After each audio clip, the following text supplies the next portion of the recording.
E, afinal de contas, o que é que faz uma escola judicial? Promove a educação do seu servidor. Mas você tem que promover com absoluta seriedade, quase com uma obsessão. Nós obsessivamente precisamos nos educar para podermos concluir. A escola acaba sendo, nesse caso, um facilitador. É um meio hábil, é um meio próprio para fazer isso.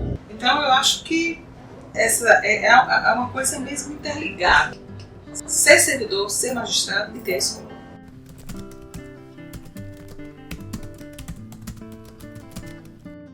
Quando eu tomei posse como juíza, não havia escola judicial. Então você fazia um concurso, você tomava posse e era jogado na mesa de audiência. A gente começou do zero, porque a escola que havia antes, ela não tinha uma figura jurídica como escola institucional. A partir do momento que nós tomamos conhecimento de que em todos os tribunais, o STJ, o Tribunal Superior do Trabalho, iriam implantar as suas escolas judiciais, a nossa presidente à época, que era a desembargadora Marama Carneiro, partiu na frente e começou gestões lá em Brasília para a implantação da nossa escola. Esse processo foi resultado do apoio total do Tribunal Pleno. Todos os desembargadores apoiaram, mesmo porque era uma exigência da Escola Nacional da Magistratura. Então, todo o tribunal deveria ter uma escola judicial para capacitar os magistrados e funcionários. Então, o que nós começamos a fazer? Fazer uma pesquisa, primeiro verificando todos os tribunais à ocasião, quais já tinham escolas institucionais, e verificamos que apenas 2 tribunais tinham já escola pertencendo ao próprio tribunal, que eram a escola de Brasília e a escola de Minas Gerais. A escola judicial, que era mais conhecida, que já estava num caminho mais evoluído, era o de Minas Gerais. Eu e a doutora Vânia fomos a Minas e, através da coordenadora lá, que era a Graça, nós tomamos todos os ditames da escola, todas as regras da escola de lá e trouxemos para aqui. Apresentamos ao tribunal pela necessidade de ser criada a escola judicial aqui. Começamos a fazer visitas institucionais.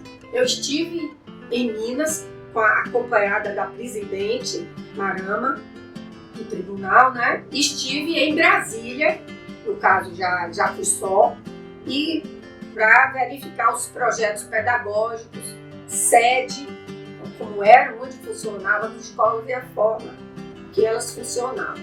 Agora, depois, nós tivemos várias colaborações dos outros desembargadores que acrescentaram algumas coisas.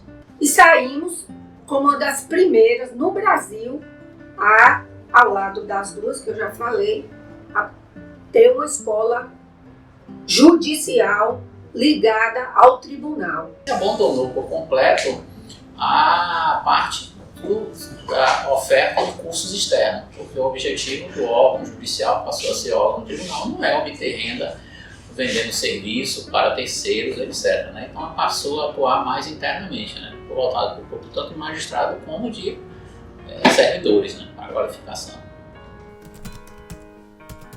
A origem da escola judicial, que é a Imatra, foi a fecundação de uma ideia por um ideal. Qual era a ideia? A ideia de se adquirir o máximo de conhecimento e atualização do direito do trabalho para o melhor de realização da justiça social.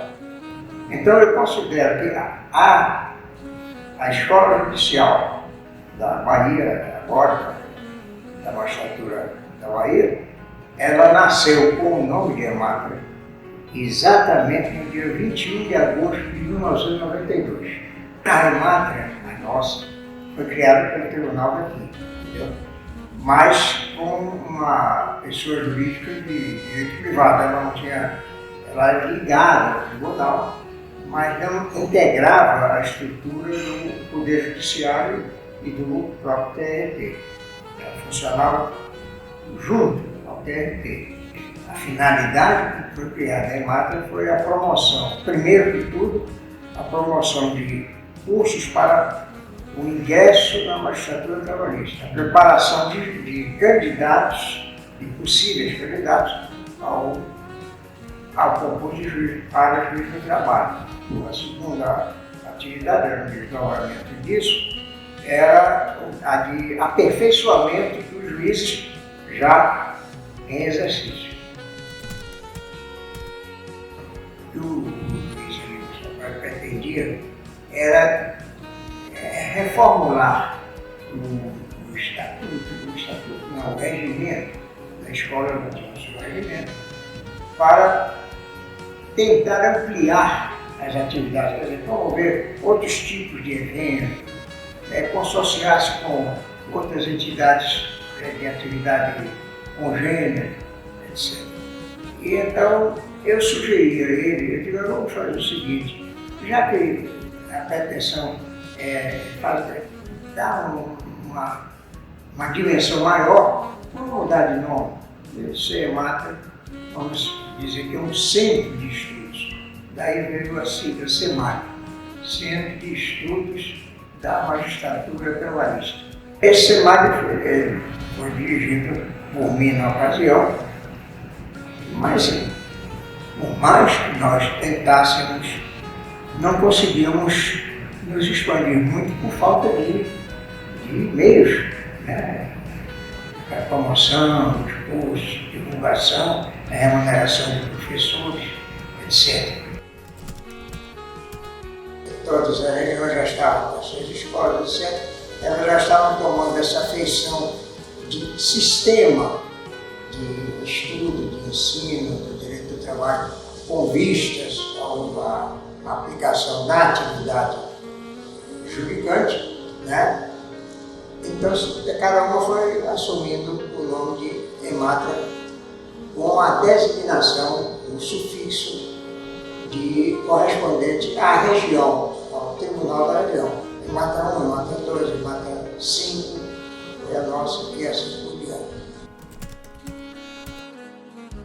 Com a emenda constitucional e o dever que a emenda constitucional impôs aos tribunais,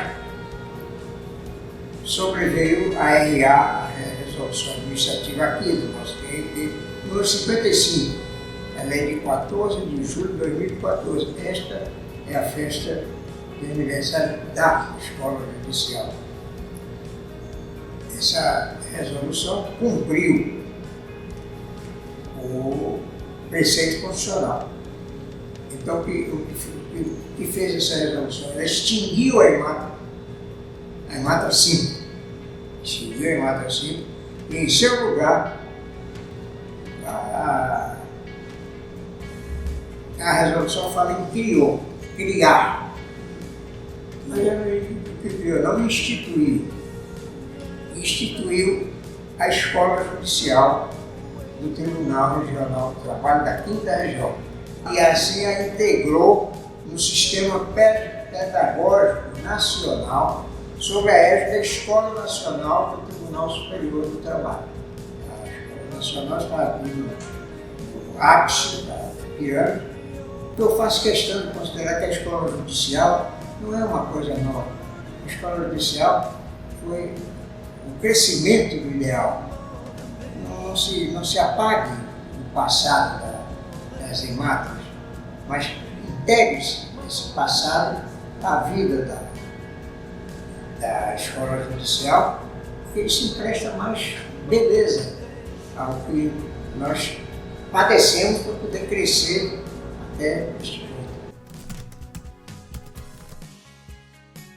A Escola Judicial veio com a emenda 45 e ela começou como, sem se dar tanta importância assim, os tribunais não davam a importância que a escola deveria ter. Né? Não tinha recursos, não tinha funcionários. Esta emenda constitucional inseriu no artigo 93 da Constituição o inciso 4. É dever do Judiciário a previsão de cursos oficiais de preparação, aperfeiçoamento e promoção de magistrados. E mais que isso, acrescentou, constituindo etapa obrigatória do processo de vitaliciamento, a participação em curso oficial é reconhecida por Escola de Formação e Aperfeiçoamento da Magistratura. E ela é reconhecida a nível constitucional como exigência. O magistrado precisa se atualizar, o servidor precisa se atualizar, precisa ter essa formação, por isso que existem os cursos de formação continuada, eles são exigidos. E não consigo ver como, hoje quando eu comparo, porque eu tenho 30 anos de tribunal, então eu sei o que é um tribunal, sem escola e com escola. Então eu sei perfeitamente a diferença que existe, e como também sei perfeitamente a diferença que existe entre a escola antes da emenda constitucional 45 e a escola pós-emenda constitucional 45. E vejo que essa formação passou a adquirir uma consciência no que diz respeito ao que os servidores e magistrados pensam muito maior. Eles sabem que hoje há essa necessidade, eles sabem onde buscar, onde é a fonte. Nós tivemos o privilégio, eu e Paola, de implantarmos um primeiro curso de formação inicial. Passou a haver a exigência de formação inicial. Então, foi na época que nós contratamos a Cássia, e a Cássia fez todo um planejamento de um curso de formação inicial. E foi tão bom esse nosso curso de formação inicial que foi pedido por várias escolas do país que precisaram implantar curso de formação inicial naquela época. Foi feito um prévio projeto pedagógico estruturado pensando na formação inicial e na capacitação dos professores. Exatamente. Toda a escola judicial tinha de ter um projeto pedagógico bem implementado. E o nosso era um projeto pedagógico muito antigo. A Cássia era e é referência no Brasil como pedagoga. Não foi fácil conseguir a Cássia, foi mais de um ano, né, que já na gestão do Dr. Adilton se tentava conseguir esse contato com a Cássia. E nós tivemos a felicidade de contratá-la. A escola judicial é uma antes de a Cássia e uma depois. Por quê? Porque com esse projeto pedagógico, porque nós somos juízes, nós temos toda a boa vontade do mundo, mas nós não somos pedagogos, nós não entendemos de educação. Quando ela concebeu o eixo formativo, a gente percebeu que podia haver uma continuidade na formação, tanto magistrados e servidores, de modo que cada curso fosse complementando e dando uma bagagem maior ao outro. Nesse curso de formação inicial, nós objetivávamos não apenas conhecimento jurídico, porque conhecimento jurídico eles iam cheios, eles tinham acabado de passar no concurso, não faltava conhecimento jurídico. Havia uma preocupação muito grande da humanização, nós tínhamos essa preocupação, de preparar esse magistrado para o tipo de jurisdicionado que ele ia enfrentar, que ele ia conviver no seu dia a dia. Por quê? Porque o magistrado que acaba de passar no concurso, ele está 2, 3 anos, eu diria a palavra meio forte, mas trancado estudando. Ele, de uma certa forma, ele se desliga do mundo. E ele se desliga também do mundo do trabalho. E o material humano do juiz do trabalho é o trabalhador. E, na sua grande maioria, o trabalhador mais simples. Então, nós tínhamos uma preocupação muito grande em preparar o magistrado para o trabalhador rural que ele ia encontrar no interior da Bahia. E, de uma certa forma, regionalizar esse magistrado, mostrando as dificuldades de cada região da Bahia. Nós temos um estado que é do tamanho de um país. A partir de um diagnóstico de toda a magistratura, para chegarmos ao que ficou agora e já sai a primeira turma formada, com alteridade, com ética, com resolução de conflitos, direito e sociedade, visando um magistrado novo, num tempo novo, num contexto novo. Eles tiveram também contatos com Mônica Vera, sobre sessões com psicólogo, para também trabalhar esse lado do magistrado.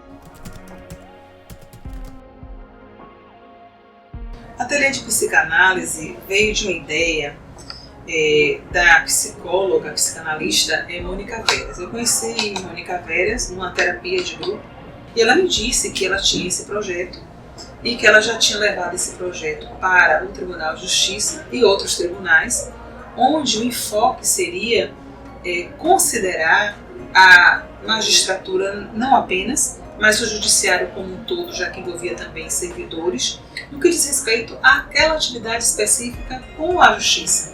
E aí, quando ela me falou desse projeto, ela me apresentou, eu fiquei realmente encantada. Porque a gente fica trabalhando muito o lado técnico, o lado jurídico, e a gente deixa às vezes de lado o aspecto humano, que o juiz é um ser humano, que o servidor é um ser humano, do estresse que é provocado com a quantidade exaustiva de trabalho, com o acúmulo de processos, a cobrança de metas. Isso tem gerado muito adoecimento, não só nos magistrados, mas também nos servidores. A proposta de Mônica vinha com essa ideia de também colocar, para efeito de debate, de análise, de cuidado, de zelo, o magistrado e o servidor na sua essência de ser humano, não na sua alma, no seu psique, fugindo um pouco dessa questão relacionada apenas à matéria de ordem jurídica técnica. Só foi possível fazer uma pós-graduação porque, à época, eu fiz essa pós-graduação com a Escola Judicial no convênio que houve aqui com a UFBA, com a Fundação da Faculdade de Direito da Universidade Federal da Bahia. O processo de construção de um curso de pós-graduação de Direito Constitucional do Trabalho foi fruto de um convênio da Escola Judicial, na gestão da doutora Vânia Chaves, com a Universidade Federal da Bahia, na época a Faculdade de Direito, coordenada pelo professor Dr. Celso Castro, e o curso de pós-graduação, o programa de pós-graduação, coordenado pelo professor Divaldo Brito. A ideia foi literalmente fazer um convênio para disponibilizar aos magistrados e servidores literalmente as melhores aulas possíveis dentro desse importante ramo que é o direito constitucional do trabalho.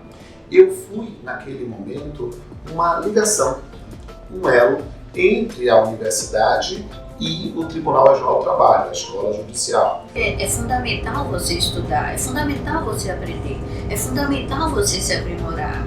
Então nós partimos, isso foi feito na Faculdade Baiana, para que essa pós-graduação presencial alcançasse magistrados e servidores, mas também com um outro instituto para que alcançasse da mesma maneira os que não pudessem estar presentes nessa pós-graduação, um sistema de EAD, seria um ensino à distância feito de forma virtual. Isso é básico para todo mundo que se viu, acredito, no meio do direito. Essa é uma oportunidade para muitos que não teriam condição sequer de fazer se tivessem de despender o valor específico dessa pós-graduação. Parceria da escola na implantação do processo judicial eletrônico, porque, embora não seja juridicamente um tema, não é um tema jurídico, mas era um tema de vital importância para o funcionamento do tribunal, que naquele momento estava implantando o processo judicial. Então a escola foi um polo de qualificação e de difusão e de treinamento do PJE. Nós, à época, tivemos um retorno muito grande também de outros tribunais que, a partir dessa nossa experiência, porque foi nascida aqui essa ideia, começaram a trazer servidores para que vissem como nós estávamos treinando os nossos servidores e como o nosso tribunal estava difundindo o seu processo judicial eletrônico.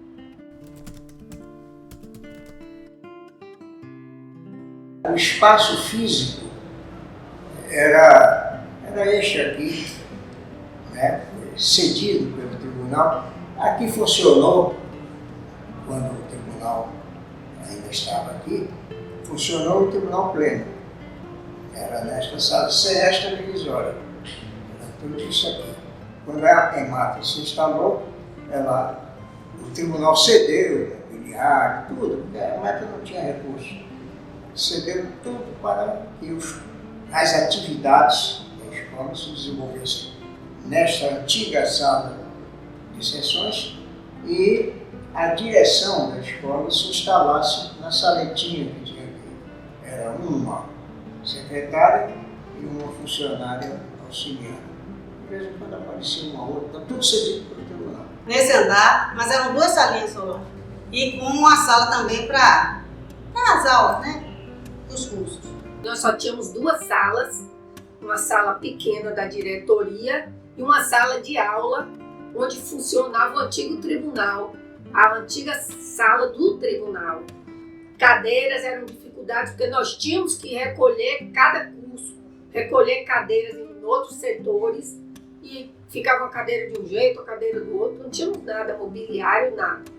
Aí conseguimos, quando houve a reforma daquele prédio hoje, que é o administrativo, o prédio Presidente Médici, conseguimos uma área bem grande, onde funcionava o setor de oficiais de justiça, o SDMAD, o tribunal disponibilizou e aí nós iniciamos a obra, que foi outra coisa também muito complicada por causa de recursos também escassos. A escola não tinha essa infraestrutura que tem hoje. A escola foi conquistando aos poucos esse espaço e esse reconhecimento que ela merece.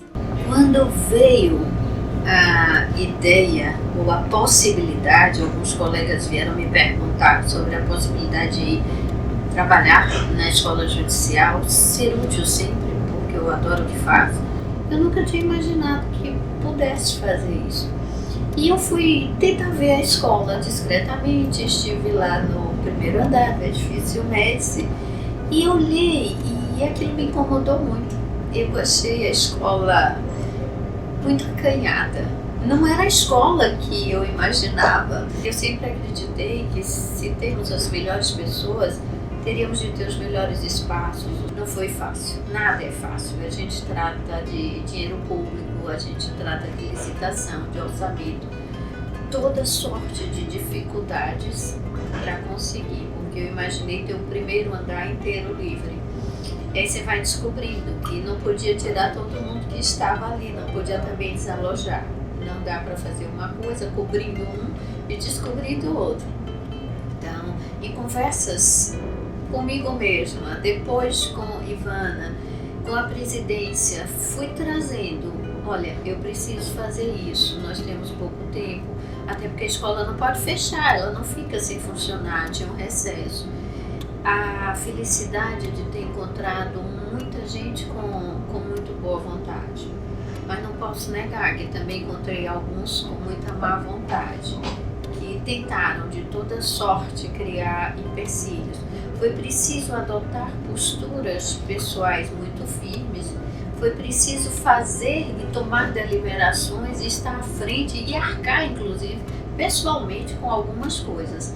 Alguns de nós fizeram isso em algum momento, para que nós conseguíssemos ter a escola que minimamente imaginávamos, que permitisse poder entrar, ter um ambiente limpo, ter um ambiente que as coisas acontecessem com melhor facilidade, ter um local onde as aulas pudessem ser dadas de uma melhor forma, um segundo auditório, ter um local, um espaço para convivência, uma cozinha que permitisse acolher essa parte, a conquista do estúdio, a sala da diretoria, acomodar bem os servidores, até os sanitários adaptados. Mas cada pedaço, cada coisa dessas foi duramente conquistada. Então, eu tenho muito que agradecer nesse aspecto. Primeiro, a Ivana, que era uma incentivadora de primeira hora e tramávamos, digamos assim, o que fazer, né? Como conseguir e da melhor forma. Também a presidente, não posso negar, mesmo com as limitações, ela me disse várias vezes, vamos fazer o que for possível, vá tentando, vamos ultrapassando as barreiras. Carolina, né, Guimarães, que tomou a frente muitas vezes, a arquiteta Carla Pires, que trabalhou em confiança e pelo que eu pude assegurar ou até ajustar pessoalmente com ela, porque nós não tínhamos nem tempo a perder e algumas coisas dependiam disso. Tivemos o auxílio da Enamate, como de hábito. até para conseguir algumas coisas, alguns equipamentos, para expandir essa qualificação, não só física, mas nos equipamentos, com que pudesse chegar aos polos do interior, ao que viríamos já por efeito dessa extensão. Porque não era um projeto limitado, o projeto veio com as etapas, mas a definição do que eu imaginava e queria e poderia alcançar, na verdade, como diz uma grande amiga, vai além. Eu espero que não pare, que esse tenha sido o começo. A escola tem um papel fundamental e ela tem cumprido esse papel. Ela tem promovido eventos diariamente. E uma coisa principal que eu também gostaria de destacar é a importância da parceria com os tribunais superiores.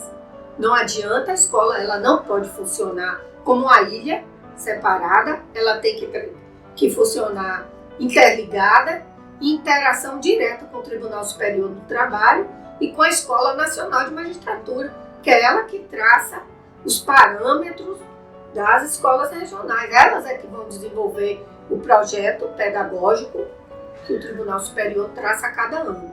Na época foi o Dr. Josenildo que tomou posse na diretoria da escola de Sergipe, e a escola era muito pequena. E a nossa escola já era uma escola grande, já era uma das escolas que se destacava no Brasil. Né? Nós estávamos muito bem naquela época, como estamos hoje, né?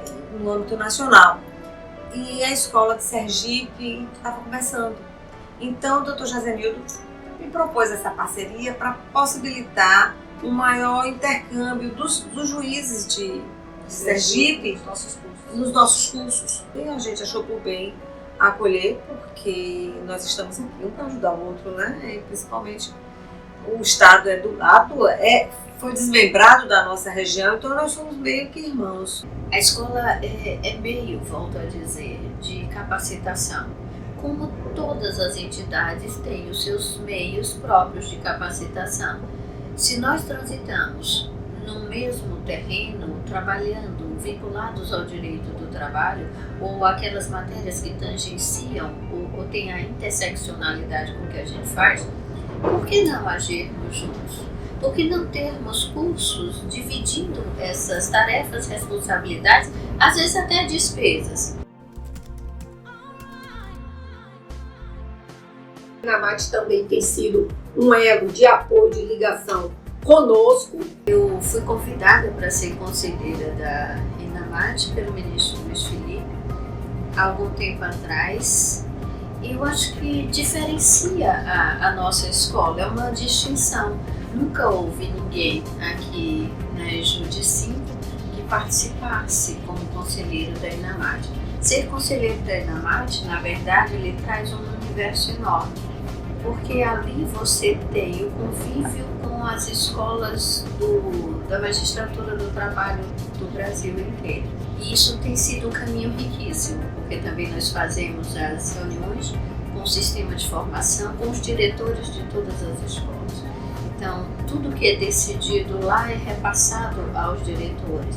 A INAMAT, a nacional, determinou que as escolas regionais fizessem uma parte do treinamento de magistrados. Isso aí foi importante porque você conseguiu uniformizar os cursos que eram dados e as necessidades de cada região para a elaboração dos cursos.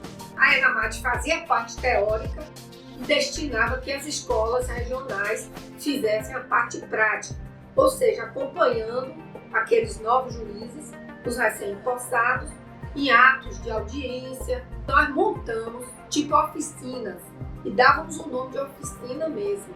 Eles de manhã assistiam às audiências ao lado do juiz titular, do juiz em exercício na vara, e à tarde eles vinham para a escola, os recém-possados, e nós fazemos uma indagação das dúvidas que eles tinham, o que aquela prática daquele dia representou. Chegamos a fazer audiências simuladas e foi uma atividade muito importante e muito interessante.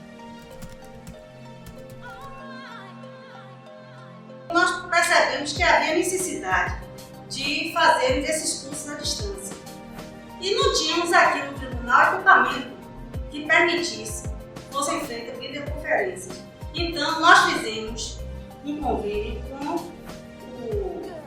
o governo do Estado, que permitiu, através do IAT, que é o Instituto Clonis Teixeira, que permitiu que fossem feitas várias videoconferências. A escola ia para lá com os seus membros e com os seus funcionários e nos permitia fazer, porque lá já tinha esse serviço que fazia educação à distância para a universidade, principalmente para a UNEB. Aí era mais fácil, a gente já tinha lá a estrutura montada.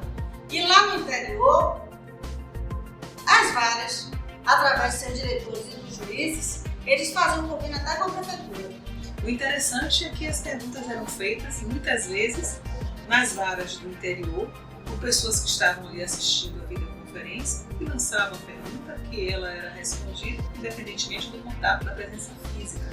Então, a partir daí, se começou também a atingir um público-alvo diferente, muito maior, e com uma amplitude que não se tem como comparar com aquela situação em que a aula ela é ministrada no espaço físico limitado, que somente quem está ali presente consegue participar. Embora hoje eu saiba que a escola grava muitos dos seus cursos, já fazia isso também na minha época, permitindo que as pessoas que não puderam participar possam assistir depois.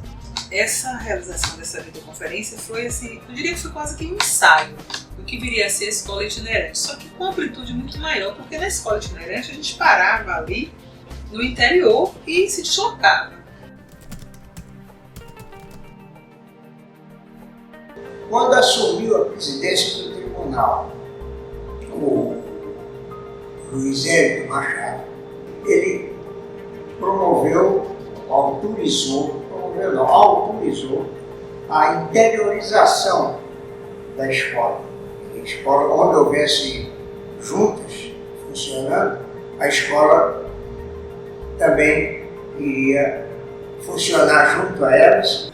Na época de Dr. Ronald, na época de Dr. Rosaldo, que existia, não era uma escola itinerante, mas existiam os polos de Itabuna e de Salvador, onde a escola funcionava, não era dirigida para magistrados, nem era dirigida para servidor especificadamente. Era uma escola que funcionava aberta, normalmente preparando as pessoas que queriam fazer concurso para a magistratura. A escola judicial itinerante foi, a meu ver, a principal iniciativa que houve durante a nossa gestão. A ideia surgiu do desembargador Edilton Meireles, que na época era vice-coordenador da escola, e essa escola teve por objetivo chegar mais perto dos servidores e dos magistrados que ficam no interior. Itinerante no sentido de se aproximar do jurisdicionado e também fazer com que aqueles magistrados e aqueles servidores que de certa forma não tinham acesso aos cursos ministrados na escola aqui na capital, até porque estávamos ainda cuidando de implementar os cursos online e eles não atendiam à demanda, muitas vezes ao tipo específico de assunto ou matéria que era objeto de interesse naquele momento. E foi a partir daí que, quando a escola saiu da sua zona de conforto e passou aí para os interiores, aqueles que tinham uma movimentação, uma demanda maior, uma quantidade maior de vagas, foi que a gente viu um resultado, no começo um pouco tímido. Era algo assim, novidade para todo mundo, a expectativa do que ia acontecer, como é que seria feito, os servidores queriam. A própria situação de você montar uma estrutura de escola, um lugar que não foi preparado para aquilo, fez que houvesse muito receio no início daquela iniciativa que estávamos tomando, mas dali para frente ela só fez crescer. Nós dividimos a Bahia em polos para facilitar esse trabalho. Juazeiro, Ilhéus, Feira de Santana e Vitória da Conquista. Foram essas 4.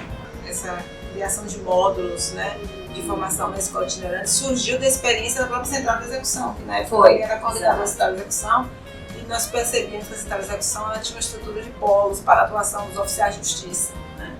E como também a ideia era fazer a formação abrangendo principalmente os servidores do interior, né, que não tinha acesso à escola, que ficava muito caro você pagar diárias e transferir os servidores para ter informação apenas aqui na sede em Salvador. os oficiais de justiça já estavam divididos também em regiões. E nós pensamos por que nós não podemos fazer regiões de formação também com a escola judicial, né? Criando os polos, porque aí levávamos o professor para dar aula nos polos e os servidores daquelas cidades que estavam inseridos no solo, circunvizinhos, podiam ir com maior facilidade e participar dos cursos de formação. O custo ficava menor para a escola, para o tribunal, e alcançava um número maior de pessoas. Teve aqui um impacto importante em relação aos servidores, que eles se sentiram, né, atendidos pela escola judicial, que era uma reivindicação já de algum tempo deles. Então foi um projeto que, de certa forma, mobilizou os interiores em que a escola itinerante chegou. Esse programa foi maravilhoso, foi um programa que eu própria implantei pelo seguinte: nasceu da curiosidade de telefonemas de professores que queriam trazer alunos até de terceiro grau para conhecer o tribunal. Alunos da área de ciências humanas que não sabiam o que era uma atividade jurídica, o que era o papel de um juiz. Muito importante, porque era uma forma de nós levarmos também a justiça à sociedade. E eu sempre, mesmo quando eu fui presidente do tribunal e mesmo na escola judicial, eu sempre conservei em mim esse entendimento de que a justiça tinha que estar cada dia mais perto da população. E você trazer alunos do ensino médio para conhecer como funciona a justiça, para eles terem a ideia exata do que é a justiça. As escolas de terceiro ano, terceiro grau, agendavam e nós recebíamos os alunos. Ou recebíamos no Fórum do Comércio, chegamos a fazer, ou começamos a receber aqui na escola, onde a gente falava o que era o tribunal, e a partir daí a gente dizia qual era a finalidade da escola. Depois nós tivemos visitas de faculdades. Chegamos a ter vários ônibus, as faculdades que estão fora de Salvador, os professores acompanhavam e nós recebíamos na escola e fazíamos o mesmo procedimento. Informava a estrutura do tribunal, como o tribunal funcionava, como era o primeiro grau de jurisdição. Então nós tínhamos interesse de trazer alunos da Faculdade de Direito para conhecer o tribunal, as salas de sessões, a sala de audiência. Se eu não me engano, a ideia partiu do Dr. Luciano na época, no sentido de trazer para ministrar palestra, normalmente não cursos muito grandes, ou mini cursos ou palestras, professores que tinham escrito, que tinham um livro publicado a respeito de um determinado tema. Então ele trazia esse professor, autor, isso que é o autor do livro, que viria com seu livro. O livro, na verdade, já era de acesso daqueles que quisessem comprar, para saber qual seria a tese defendida por aquele professor em relação àquela questão jurídica que ele iria ministrar uma aula, ou dar uma palestra, ou um mini curso, ou um curso até mais longo. E a partir daí, existia a possibilidade de debate em cima da tese construída pelo autor do livro, que era o professor naquele momento, e os alunos que estavam participando do curso. E também com a possibilidade de doação do livro do autor para a biblioteca, do tribunal, da escola judicial, autografado pelo autor do livro, que isso também passou a ser uma aquisição a mais no acervo da escola, para efeito de pesquisa posterior, de acesso e de busca pelos próprios magistrados, servidores, etc.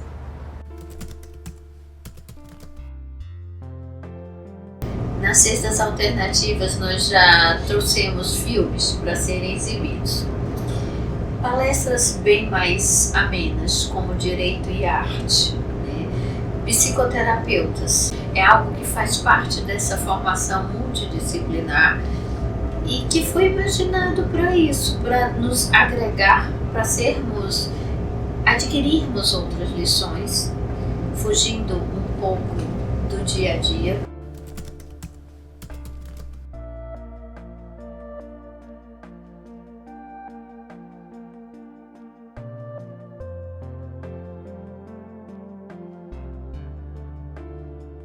O site foi muito importante para a escola porque foi uma forma de comunicação direta da escola com os magistrados e com os servidores. Então a nossa clientela ficou mais próxima. Nesse site saíam as videoconferências, saíam palestras, avisos. Isso foi muito importante porque criou um laço mais efetivo entre a escola e a clientela nossa, que são os magistrados e os servidores.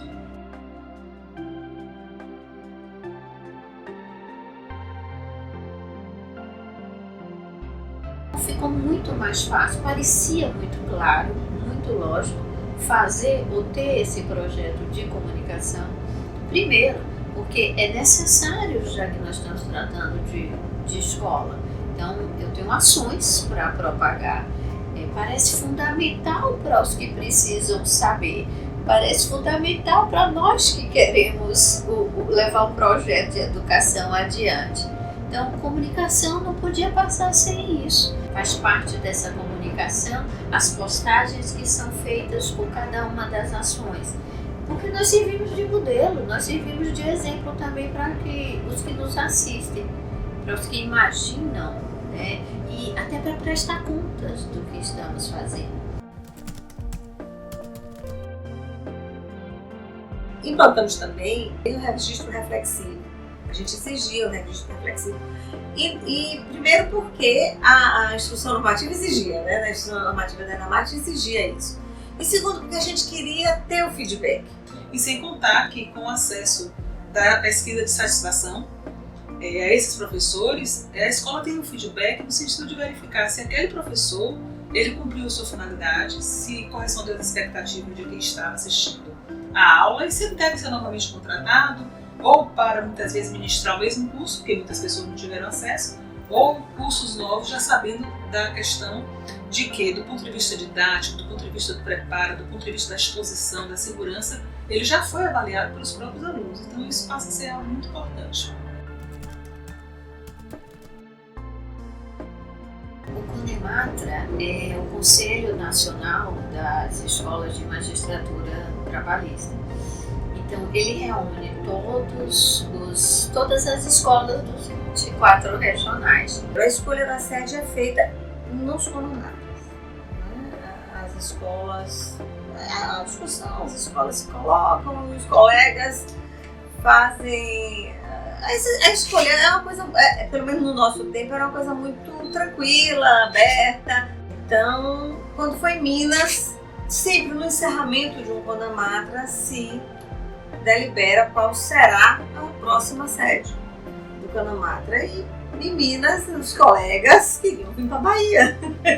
Com a mudança de eixos e a formação, então os CONEMATRAs têm seguido uma linha, discutindo o choque de gerações, como implementar melhor as ações das escolas junto aos magistrados, mostrando e ensinando esses novos roteiros com os novos eixos de formação, ensinando metodologias novas para que as escolas possam aplicar. Não é um órgão que é vinculado à ENAMAT. Surgiu mesmo da necessidade que os diretores e coordenadores das escolas judiciais tinham de se aproximar com uma maior frequência do que os eventos da ENAMAT, né? Trocando experiências, trocando ideias. Naquela época, o encontro na ENAMAT era bem esporádico, então as escolas não tinham um convívio maior.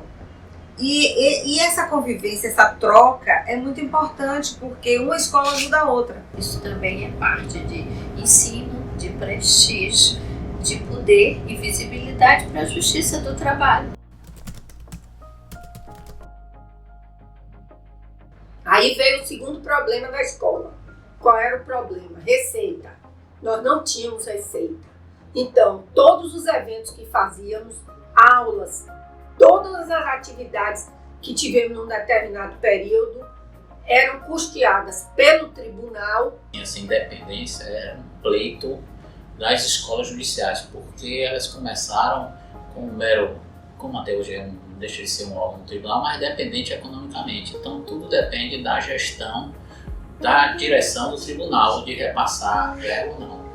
E essa coisa de qualificação, destinar verbas para a qualificação de magistrados e servidores sempre foi um problema, porque não pode ser, muitas vezes não é o foco da administração do tribunal. Então as escolas judiciais, como todo, eu participei muito desse movimento, inclusive nacional, as escolas judiciais ressentiam em alguns regionais a falta de apoio do tribunal, da direção do tribunal para com a escola.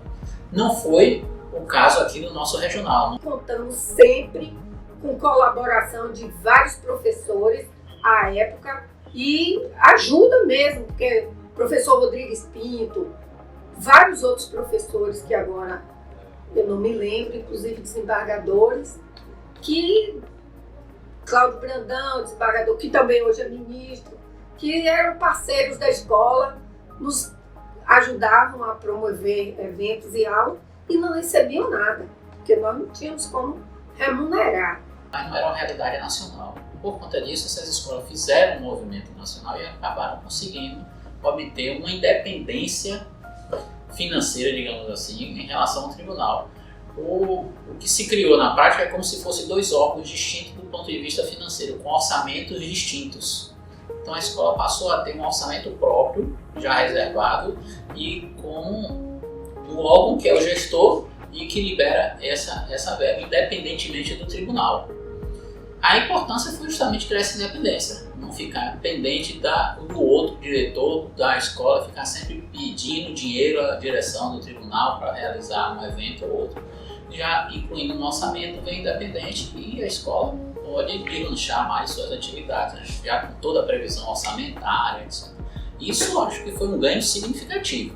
Foi um ganho significativo mesmo, já para as novas gestões que vieram depois de mim, a gente nota até hoje, veio um ganho muito bom. E também tem a nível nacional, a escola em Namate também passa a verba, né, porque ela tem uma verba maior e até repassa para a escola. Isso foi um ganho muito bom, de um modo geral, eu acho, para todas as escolas judiciais.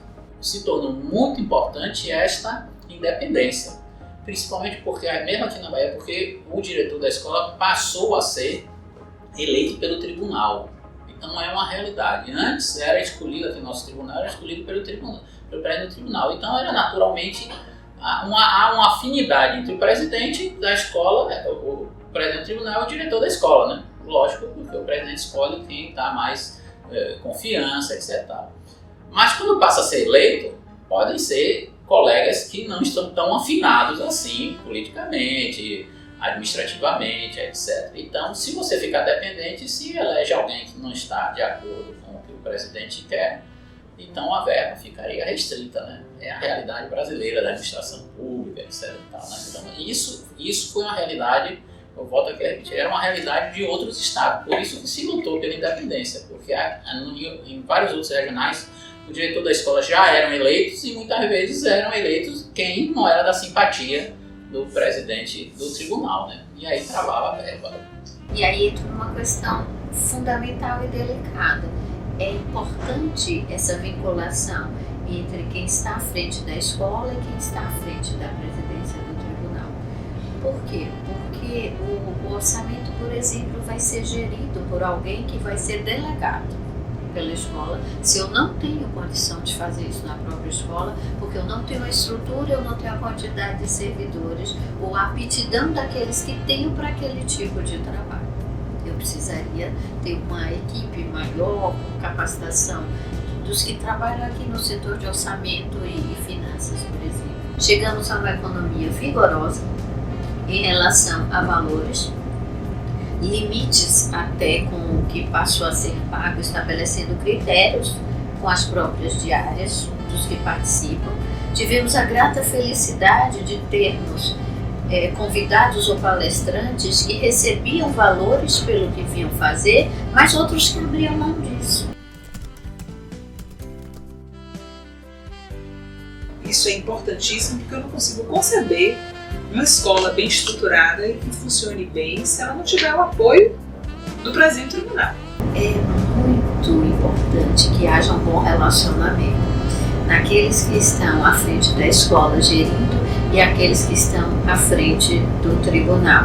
E quando estava na escola judicial, tanto a parte administrativa, a diretoria geral, a parte orçamentária, de finanças, eu ia lá, conversava, explicar a situação. Como presidente, a experiência que eu tive como diretora foi fundamental para que eu tivesse a visão clara da importância da interação e da parceria do tribunal com a escola judicial. É imprescindível.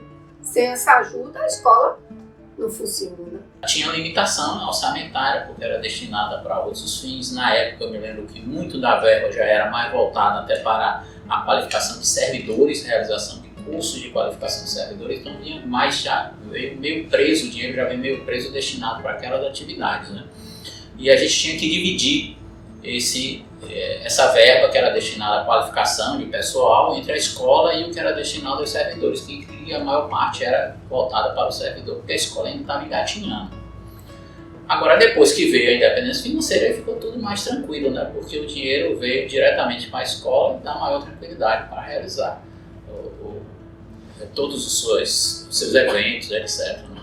Como era a própria presidente que escolhia a diretora da escola, então eu acredito que essa afinidade de apoio ela ficava até mais evidente. Depois que a escola passou a ter a sua diretora escolhida por meio de eleição, eu tenho acompanhado que é normal aquele desembargador que está concorrendo para presidente apoiar ou indicar alguém que, segundo ele, é a pessoa que ele gostaria que ficasse na direção da escola. Embora hoje não seja mais um cargo de escolha do presidente do tribunal, seja um cargo que se galga por eleição dos desembargadores, eu acho que ainda assim essa afinidade é imprescindível. É lógico que o diálogo e o convívio harmônico entre corregedoria, escola e presidência, entre escola e administração, só tem a somar. É bom para todo mundo. Se um colabora com o outro, isso pode ser bom. Sem a participação ativa do diretor-geral, do presidente do tribunal e todo o pessoal de apoio de todos os setores, as escolas não funcionam. E é fundamental também a participação, o interesse dos seus alunos, entre aspas, porque são magistrados e servidores, mas não adianta a escola promover o curso se o público não comparece. A grande dificuldade da escola, na verdade, é você colocar, como aliás, entre nós, eu que sou professor também de faculdade, então a grande dificuldade é colocar o aluno dentro da sala de aula, seja de qual for, seja do primário, do segundo grau, seja na universidade. Eu sou professor de mestrado e doutorado, até no mestrado e doutorado é difícil colocar o aluno dentro da sala de aula. Quando eu assumi a escola judicial, a coisa que eu mais dizia, meu grande objetivo era atrair o juiz para a escola. Porque existe uma resistência a isso mesmo. Porque nós temos aqui, e não digo isso só na escola, falo de uma maneira geral, porque na ENAMAD, nas reuniões com os diretores, é lugar comum. As escolas têm investido muito, têm feito muito trabalho, têm tentado trazer o que há de melhor, mas eu observo que ainda há uma resistência enorme.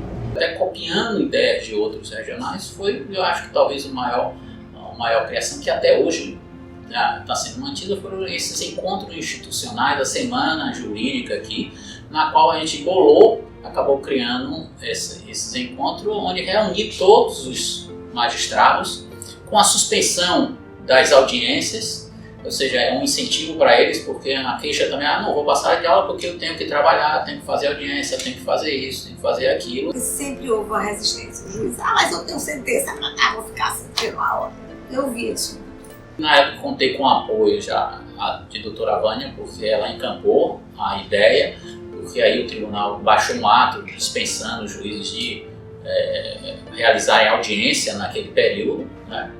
Porque ainda tem que dar isso, vamos dizer assim, legalizar, normatizar isso um pouquinho para os juízes estarem mais confortáveis, né? Depois não serem acusados de que não estão fazendo a audiência. E também o apoio financeiro, porque a gente tem que trazer muitos juízes do interior. E o juiz do interior também se deixa vir para cá, tem custo de hospedagem, alimentação, tudo isso. Então o tribunal sempre também apoiou nas diárias, né? No primeiro momento, e depois quando veio a independência financeira, ficou mais fácil que está no orçamento da escola já dinheiro suficiente, né, para pagamento dessas diárias para os juízes. O que eu lamento é você dispor disso. Muitos sabem aproveitar, mas muitos ignoram ou acham que não precisam de nada disso. É um tipo de morte consentida. Fugir da escola é um pouco disso. Eu acho importante o papel porque o juiz tem que estar sempre se qualificando. Eu gosto de dizer, até na sala de aula, eu me lembro de um professor que foi desta casa, aqui o desembargador Washington Trindade, e ele foi meu professor na faculdade de Direito. E ele uma vez disse que todo estudante, todo o profissional do direito é um eterno estudante. Seja porque a lei muda, e quando vem uma lei nova, um código novo, você tem que estar estudando, seja porque a própria evolução da sociedade faz com que você interprete a norma de forma diferente. Uma coisa é você interpretar com a visão de 1940, outra coisa é com a visão de 2019, e a lei é a mesma. Então é tudo uma evolução e você sempre está estudando, você tem que estar acompanhando a nova jurisprudência dos tribunais superiores, etc. Você é sempre um eterno estudante. O dia que a gente achar que já sabe tudo, a gente já está na hora de parar mesmo e ir embora de onde a gente está, porque a gente precisa estar sempre se renovando, sempre aprendendo, sempre se interessando, principalmente eu colocando agora o lado do magistrado, porque a gente decide vidas alheias, a gente tem que estar realmente se atualizando. Eu costumo brincar, eu digo, puxa vida, da minha vida, da época que eu formei, já veio um novo Código Civil, já veio um novo Código de Processo Civil, já veio a Constituição mudou completamente, né, depois que eu me formei, já veio agora uma reforma trabalhista. Eu digo, até que ponto eu vou assimilar isso tudo? Porque a gente precisa, porque a gente decide o que diz respeito à vida alheia, e a gente nunca tem que achar que a gente está pronta. O conhecimento é a base da civilização, mas hoje o conhecimento é um verdadeiro rodamuinho. Quer dizer, ele hoje, em todas as dimensões, entre as quais evidentemente inclui-se a dimensão do direito, ele passa por uma transformação permanente e ultraveloz. Quer dizer, o que nós dizemos, eu hoje conheço, amanhã nós dizemos, já não conheço mais. Eu preciso reconhecer, não é reconhecer, não é reconhecer. Preciso conhecer mais, são coisas novas. Ele dá a última palavra. Então o que é que você espera desde que dá a última palavra no seu caso? Você está brigando lá com o seu marido, etc. Você está brigando com o seu vizinho, briga com o seu empregador, com o seu empregado. Alguém tem que decidir isso, vai dar a última palavra. O que é que você espera dessa pessoa? Que seja uma pessoa qualificada para poder dar a palavra final ali. Então para o juiz isso é muito importante. Essa qualificação perene na vida toda, porque é justamente a pessoa que a gente quer que dê uma solução a um problema social, a um conflito que existe, mas que decida com qualidade, né? Com justiça e com qualidade. Então é muito importante o papel da escola. E não é à toa que a própria Constituição estabelece que tem que haver cursos de aperfeiçoamento e qualificação dos magistrados, inclusive condicionando a promoção à realização desses cursos de aperfeiçoamento e qualificação sempre, né? Aí veio a lógica de todas as escolas judiciais hoje, e com essa visão justamente de qualificar. Eu acho que tanto a escola judicial regional como a nacional é de suma importância para a formação dos juízes e para a formação dos funcionários. Acho que poderia até ter mais verba para as escolas judiciais. O que eu observo é que não dá para você fugir da escola. A escola como parte da vida que pulsa, de quem é magistrado, de quem é servidor, de quem está inserido na dinâmica do direito do trabalho, que a cada dia tem algo novo, ou daquilo que você precisa renovar-se. A escola vai lhe permitir ser um ser humano também um pouco melhor, porque você começa a participar, vivenciar, conviver com o outro.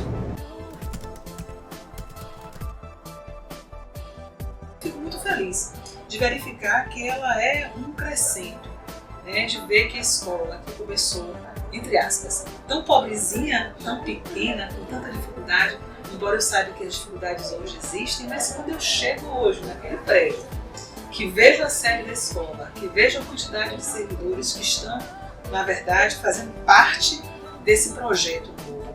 Vejo a doutora Margarete fazendo parte do Conselho Debate. Vejo a qualificação cada vez maior dos servidores da escola, de vocês, o profissionalismo, porque vocês não têm ideia como era na minha época. Praticamente eram 2 pessoas que trabalhavam na escola. Era tudo muito difícil. Então, eu que tenho verdadeira paixão pela educação, acho que é imprescindível. Agora, eu tenho uma noção absoluta e exata. Ela é uma nova escola. Eu trouxe algumas pequenas revoluções. Os colegas que me sucederam, cada um empreendeu uma luta tão grande ou talvez maior do que a minha, e a escola hoje é essa maravilha e orgulho do nosso tribunal. O trabalho não é remunerado. É um trabalho que desafia muitos, desde quem está à frente da escola, o coordenador acadêmico, os conselheiros todos que são indicados. Todos nós damos muito de nós mesmos, porque ninguém se desvincula, por exemplo, da jurisdição. Então, nós continuamos agregados aos processos, aos gabinetes, às varas, cada um com suas tarefas diárias. Primeiro é preciso aprender a obedecer, aprender a vergar, aprender a consentir, para depois aprender a mandar, aprender a dar ordens, etc. E você só aprende isso com o tempo e com a maturidade. O aprendizado é conviver com os colegas, as demandas de cada um, diferentes demandas de cada um, você compreender as demandas de cada um, né? De grupo, né? Porque você pensa muitas vezes que o que você está na cabeça e pensa que seria o melhor de qualificação em curso, não é aquilo que os colegas querem, né? As demandas deles são outras. Eu acho que a direção da escola, para mim, foi de uma experiência ímpar, porque eu tive de somar o aspecto que já fazia parte da minha vida desde quando eu completei 20 anos de idade, 22, eu comecei a dar aula na faculdade, só que eu vivenciava a experiência de ministrar aulas em sala de aula, de ser professora e ter aluno. Sempre gostei de ser aluno, de estar realmente nesse projeto de troca que eu acho importantíssimo. Só que eu nunca tinha experimentado estar do lado da gestão, né, de decidir questões relacionadas, não mais a eu estar como professor em sala de aula, chegar ali, cumprir meu recado, dar meu recado, cumprir minha obrigação. Sempre eu adorei, tive um relacionamento maravilhoso com meus alunos, gosto demais da aula, parei por uma questão mesmo pessoal. Mas para mim a educação é que liberta, a educação é a razão de tudo, a educação é o que faz você chegar onde você chega e de certa forma faz com que as oportunidades elas sejam iguais. Eu vejo a escola judicial como uma atividade importantíssima dentro do tribunal.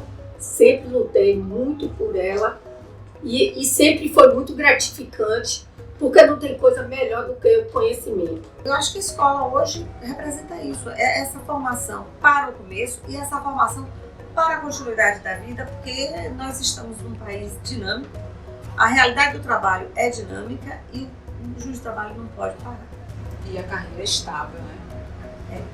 Você fica muitos anos numa carreira, às vezes uma carreira para uma vida. A mesma função, a tendência é o ser humano se acomodar, né? Então, a escola tem um papel muito importante em não permitir que o magistrado se acomode, porque ele está sendo sempre se deparando e provocado com reflexões próprias do mundo do trabalho, que às vezes foge da percepção nossa, se ele está há muito tempo numa única localidade.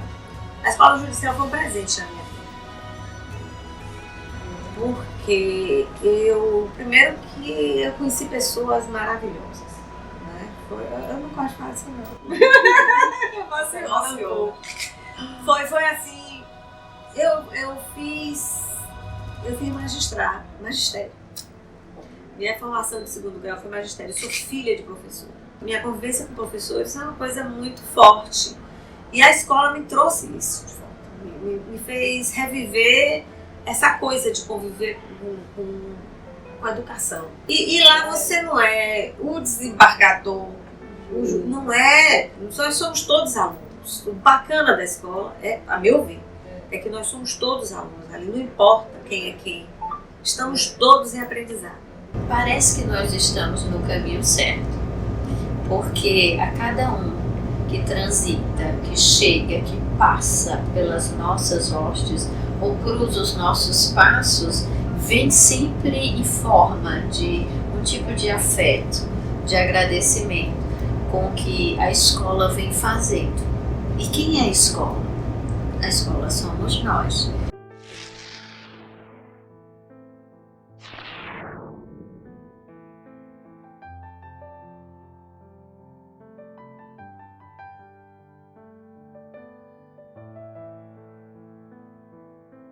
O que é que a escola se valeu? Dos que dispunha e a grandeza dos servidores que traz em seus quadros, embora sejam poucos, e o número de estagiários fora do comum. E não fossem eles, eu sou grata dia e noite a cada um deles, nós não conseguiríamos. Não existe juiz bom sem bons funcionários, não existe diretor de escola bom se não tiver bons funcionários e excelente coordenador. Todos ali estão mirando um objetivo só, que é o engrandecimento da escola e do tribunal. Não deixa de falar dos meus funcionários, que eu adoro eles. Maninha também. Eu gostaria de agradecer não só aos servidores passados, que alguns ainda estão, mas os de hoje também, do momento, porque são todos comprometidos e eu sei que é um trabalho de muita dedicação e de amor.